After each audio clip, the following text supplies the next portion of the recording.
The unprecedented global pandemic has shaken every section of society like never before. Education, industry, agriculture, services all have literally come to standstill. Such a situation is unprecedented and has confused all. No one is really sure as to when the situation will, if at all, come back to normal, as the new normal is frightening. The economic tremors resulting out of the pandemic can be divided in three segments. The first tremor is about the demand.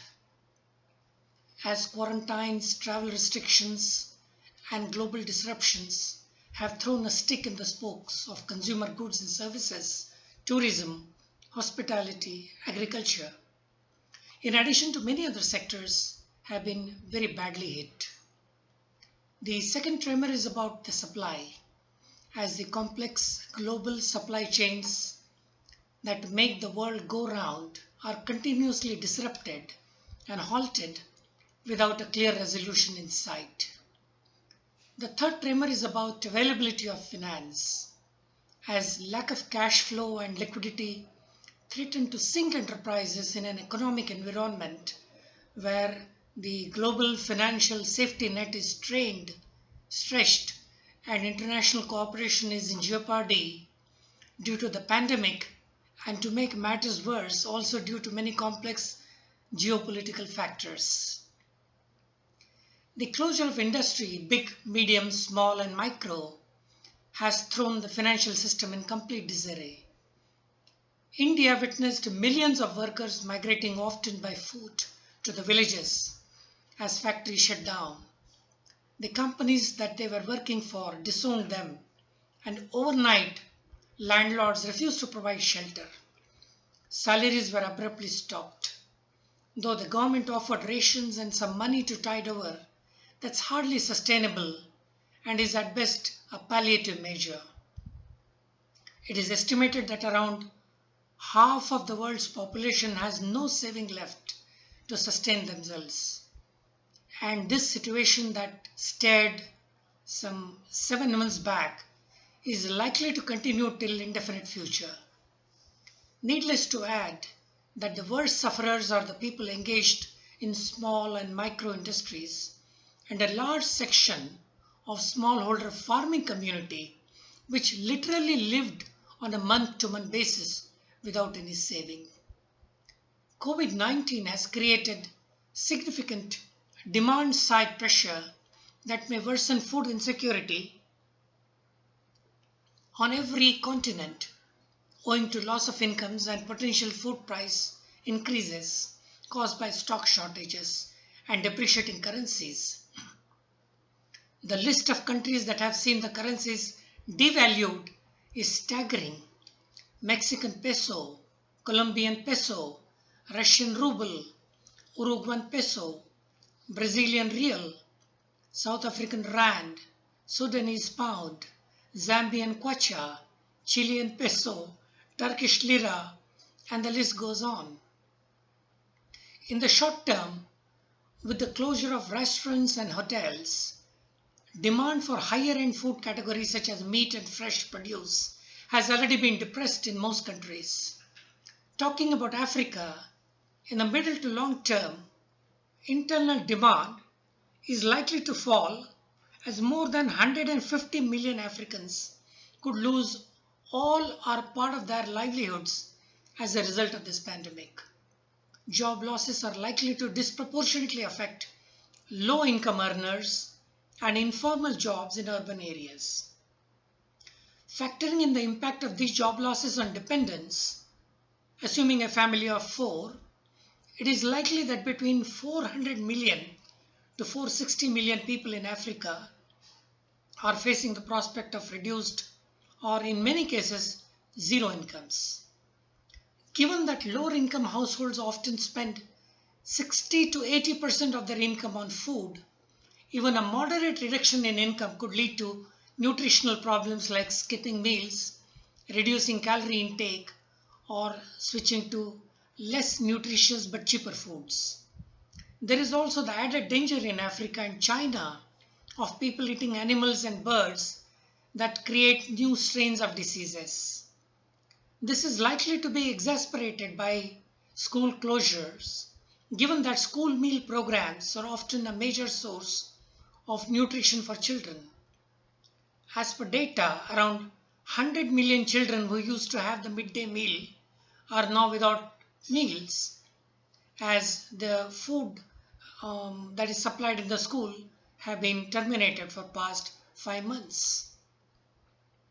In the medium to long term, loss of jobs and overall economic contraction also implies an overall reduction in household consumption across Africa of between $60 billion to $90 billion. In a recent survey carried out by McKinsey with middle income consumers in Kenya and Nigeria, it is observed that around 60% of respondents expected to be financially worse off in the next 3 months. 65 to 70% reported having less than 4 months worth of savings to see them through the crisis, and about 25% reported having less than a month's worth of savings. It may be true that many banks offer loans to borrowers due to pressures from the governments, but equally true that they may play safe by advancing loans to only those who can offer collateral. Hundreds of thousands may not be able to offer any securities due to unemployment. India has the unfortunate distinction of hundreds of farmers committing suicide by swallowing pesticides due to their inability to pay interest on the loans given by the local money lenders or banks. Endrin has the unique and unfortunate distinction of being used not as a pesticide but as something that causes painful suicide by swallowing it. This has always been the case for traditionally unbanked who have struggled to find affordable credit, but may now be the unfortunate reality for previously creditworthy borrowers as well. In this sense, COVID-19 has very unfortunately turned out to be an equalizer. The bankers and the microfinance institutions are facing a kind of dual dilemma. On the one hand, there is immense pressure from the governments to ease the liquidity, and on the other hand, the possibility of loan defaults is significantly high. In this new normal, traditional due diligence, which are derived from earlier financial data, history, may be less predictive today of borrowers' likelihood to repay their loans than in the past. Part of the reason for this may be related to an objectively changed financial ability to repay, and lenders will need to assess this very carefully. Yet another reason exists, however, which is more psychological in nature, and that is borrowers' willingness to repay. We know, for example, from behavioral economics that people's behavior are often guided by their emotions and personal attributes. During life-threatening situations such as being experienced these days, non-cognitive behavior triggers bordering on reflex actions such as consumers hoarding provisions, toilet papers, face masks, and sanitizers is witnessed all across the globe. In our work on smallholder farmers in Africa and Asia, we have often been confronted with a few common challenges. First was how to identify the right type of farmers having entrepreneurial mindset, and secondly, who among these have creditworthiness. Both these issues have significance because a lot of funding goes to those who do not possess any entrepreneurial capabilities and traits. Secondly, many who borrow funds do not repay the loans.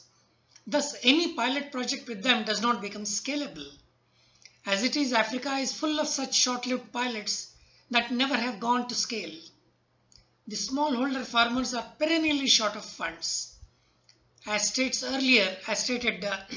earlier, those who get funds from the financial institutions do not repay the borrowed money. The percentage of loan defaults in Africa is staggeringly high to the tune of 55% and likely to go beyond that. in the recent pandemic. Again, part of the reason is that banks and microfinance institutions have a very narrow and straight-jacketed method of determining the eligibility for loans. These are mostly centered around collaterals and some perfunctory information about the borrower. The loan officers have no clue about the psychological determinants affecting both entrepreneurship and creditworthiness. Some serious researchers have been undertaken to develop statistical models to arrive at a reliable credit scoring model. Conventional statistical models use logistic regression analysis. Recent advances in statistical research are using neural networks model for decision accuracy. A neural network is a system made of highly interconnected and interacting processing units that are based on neurobiological models mimicking the way our nervous system works. Time has come to explore if use of alternate data will have a significant impact in reducing loan defaults as well as identify ideal borrower. The model could be very useful in serving the underbanked and those who were left out due to the very linear models used by financial institutions. But these data can also be very non-financial in nature and as such provide lenders with a very different kind of credit information.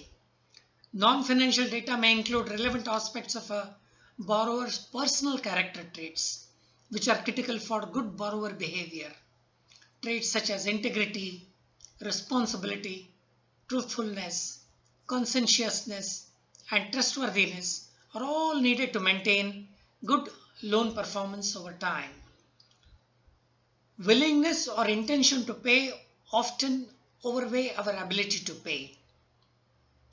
One may have enough money to pay, but if there is no intention to pay, then people will find ways and means to show that they have no money or they may just abscond. There are very famous cases in India where over a period of time people have borrowed huge sums of money. Banks have also blindly and willingly given them the kind of money that they wanted, and at an opportune time they have absconded to different countries, tax haven countries. This may be particularly important given that one major reason for loan default is a refusal to pay despite having the requisite liquidity. Over the years, based on the many projects we carried out in sub-Saharan Africa, we at EcoDev have developed highly accurate and sophisticated psychometric profiling tools under the patented name EmpowerU that helps measure the entrepreneurship, trainability, and creditworthiness of the smallholder borrowers. In our view, measuring only entrepreneurship or the only creditworthiness does not yield reliable result. Someone who has a lot of entrepreneurial abilities may not be creditworthy, and someone who is highly creditworthy may lack the leadership skills.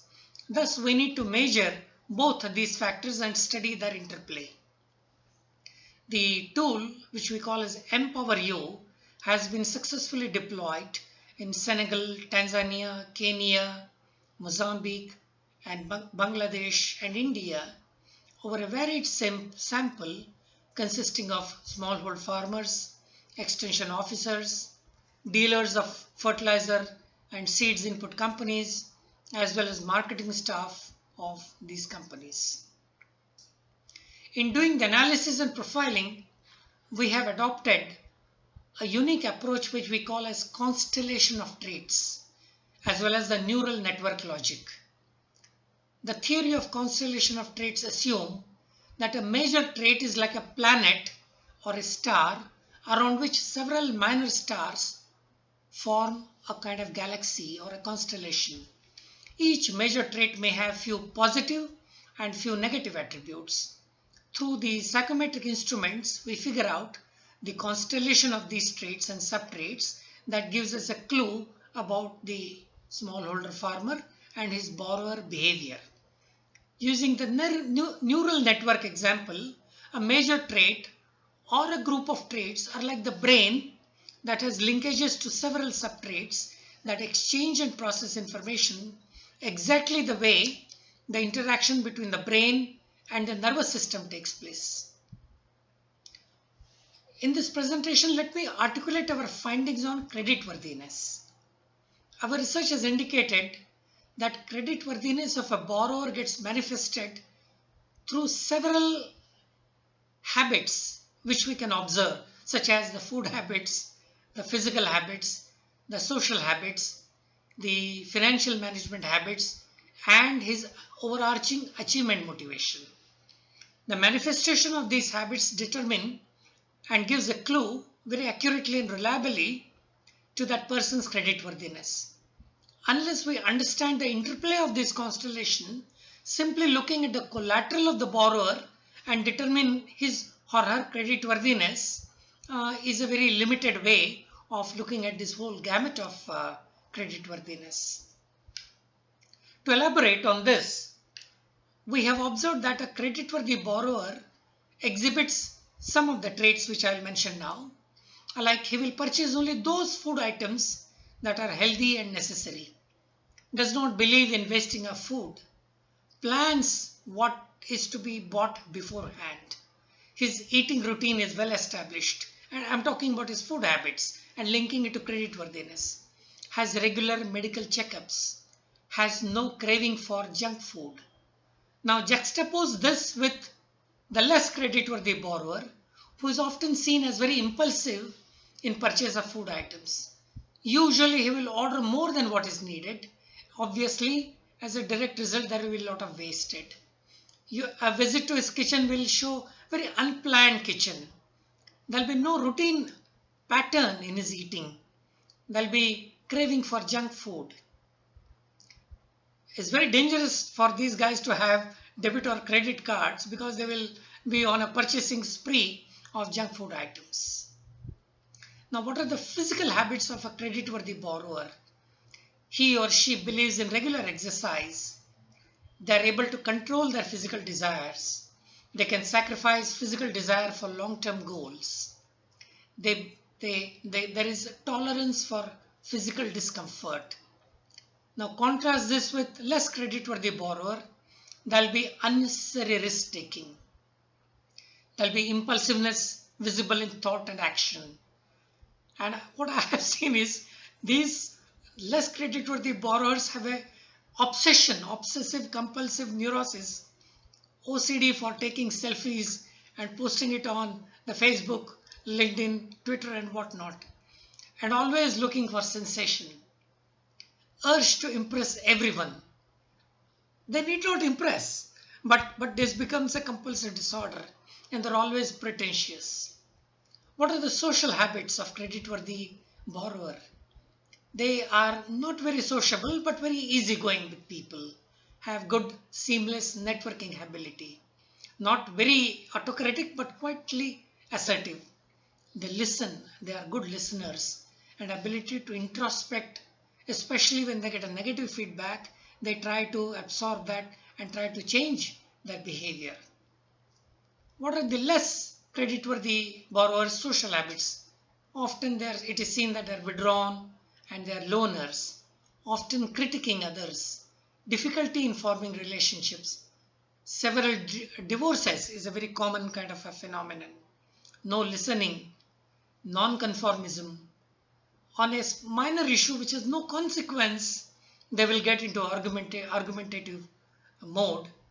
I have seen on Facebook, on issues that matter least, they will get into argumentative mode or immediately challenging what seems to be a very fairly passive kind of a statement.